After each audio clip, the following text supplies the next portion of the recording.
Photograph of a man said to be known as Rayfield, who was reportedly fatally shot late last night by unknown assailants in Bayshore Harbourview, St Andrew. A shopkeeper in Manchester is now facing a wounded with intent charge following the reported chopping another man who accidentally hit his car with a stone. The shopkeeper, 53-year-old Sackmore Green of Waltham address in Jamaica's youngest parish, was arrested and charged following the incident in Bonita Heights last Thursday. Reports from the Mandeville police are at about 4 a.m. a man and his girlfriend had a dispute during which each threw a stone that the police said accidentally hit Green's vehicle.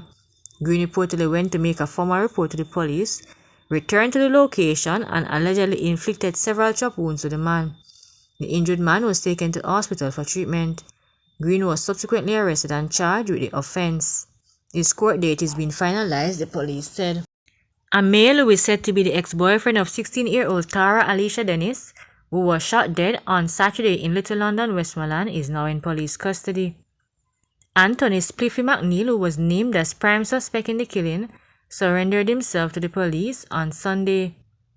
He is in custody. He came in custody yesterday with his attorney, and later he will be questioned and most definitely be charged, Assistant Commissioner of Police Clifford Chambers told Observer Online. Dennis and a male companion, 38-year-old Darren Stewart, were allegedly attacked by McNeil while they were engaged in discussion on Dennis' veranda. Both Dennis and Stewart suffered gunshot wounds and were transported to hospital, where Dennis was pronounced dead and the man admitted for treatment. Stewart, who was released from hospital, has since been named by police as a person of interest in activities in the corporate area. According to the police, Stewart had been cooling out in Westmoreland. Chambers told Observer Online that he was disappointed when he learned that the hospital released Stewart without contacting